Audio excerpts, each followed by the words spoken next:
প্রিয় দর্শক, আজ আমরা আপনাদের নিয়ে যাব কাতারের দোহায় অবস্থিত কাতারের ন্যাশনাল মিউজিয়াম দেখাতে এবং মনোরম পরিবেশে পারস্য উপসাগরের পারে বিচের মধ্যেই এই মিউজিয়ামটি তৈরি করা হয়েছে। প্রিয় দর্শক, আপনারা জানেন 1972 সালে খলিফা বিন হামাদ আত-থানি ক্ষমতায় আসার পর দেশের ঐতিহ্য ও স্মৃতিকে সংরক্ষিত রাখার জন্য একটি জাতীয় জাদুঘরের পরিকল্পনা তৈরি করেন। একই বছর খলিফা মাইকেল রাইস অ্যান্ড কোম্পানিকে জাদুঘরের কাঠামোগত এবং কার্যকরী দিক নকশা করার জন্য দায়িত্ব দিয়েছিলেন। আব্দুল্লাহ বিন জসিম আত-থানি সিদ্ধান্ত নেন যে জাদুঘরের ভবনটি ফারিক সালাতা প্রাসাদের সাথে অন্তর্ভুক্তি করা হবে, যেখানে তার দখলকৃত 20তম শতাব্দীর প্রথম প্রাসাদ হিসেবে পরিগণিত হবে। প্রিয় দর্শক, আপনারা জানেন কাতারের ন্যাশনাল মিউজিয়ামের সংকলন সম্পর্কে। জাদুঘরটির উদ্বোধন হওয়ার পর থেকে এমন সব নিদর্শন সংরক্ষণ করা হয় যা কাতারের সাংস্কৃতিক ঐতিহ্যকে ধরে রাখতে সাহায্য করে, যেমন বেদুইন জাতিগত উপাদান, সামুদ্রিক শিল্পকর্ম এবং পরিবেশগত বিষয়। জাদুঘরের প্রাচীন শিল্পকর্মগুলি ছাড়াও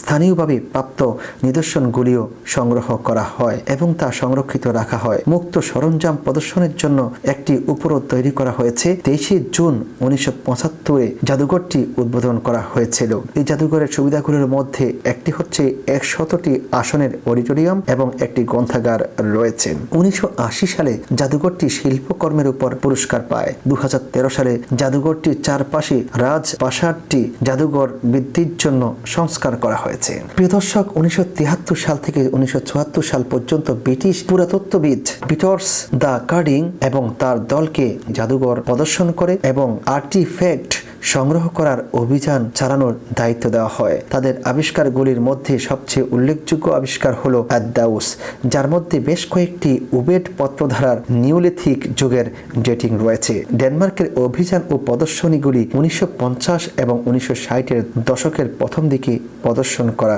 হয়েছিল। প্রত্নতাত্ত্বিক খনন কার্যে জাদুঘরের প্রাচীন সম্পদ বিভাগের দি কার্ড অভিযানে সবচেয়ে সক্রিয়ভাবে ভূমিকা রেখেছিল। প্রিয় দর্শক, নথিভুক্ত উপাদানগুলোর মধ্যে ইথেনিক বেদুইনরা ছিল অন্যতম। বেদুইন কর্তৃক প্রদর্শিত কিছু বস্তু ঐতিহাসিকভাবে সরঞ্জাম এবং অস্ত্র হিসাবে ব্যবহার করা হতো, অন্যথায় গহনা এবং মৃৎপাত্র ও পোশাকের মতো পণ্যগুলি দেখা যায়। কাতারি ইবনে আল ফুজা ও সাবেক আমির জসিম বিন মোহাম্মদ আত-থানি রচিত সবচেয়ে উল্লেখযোগ্য রচনা ঐতিহ্যবাহী কবিতা জাদুঘরে স্থান পেয়েছে। কাতার পারস্য উপসাগরের একটি দেশ। এই দেশটি আরব উপদ্বীপের পূর্ব উপকূল থেকে উত্তর দিকে প্রসারিত কাতার উপদ্বীপে অবস্থিত। কাতারের দক্ষিণে সৌদি আরব আর এর পশ্চিমে দ্বীপরাষ্ট্র বাহরাইন অবস্থিত। আরব উপদ্বীপের মতো কাতারও একটি উত্তপ্ত এবং শুষ্ক মরু এলাকা। এখানে ভূপৃষ্ঠস্থ কোনো জলাশয় নেই। প্রাণী ও উদ্ভিদের সংখ্যাও যত সামান্য। বেশিরভাগ লোক শহরে, বিশেষত রাজধানী দোহায় বসবাস করে থাকে। দেশটিতে খনিজ তেল এবং প্রাকৃতিক গ্যাসের বড় মজুদ আছে। সেই প্রাকৃতিক সম্পদের কারণেই দেশটির অর্থনীতি অত্যন্ত সমৃদ্ধ। 1900 শতকের শেষ ভাগ থেকে আল-থানি গোত্রের লোকেরা কাতার অঞ্চলটিকে একটি আমিরাত হিসাবে শাসন করে আসছেন। 20 শতাব্দীর শুরুর দিকে দেশটি ব্রিটিশ শাসনের অধীনে আসে। 1971 সালে এটি পূর্ণ স্বাধীনতা লাভ করে। 20 শতাব্দীর মধ্যভাগ পর্যন্ত এটি একটি তুলনামূলকভাবে দরিদ্র দেশ ছিল।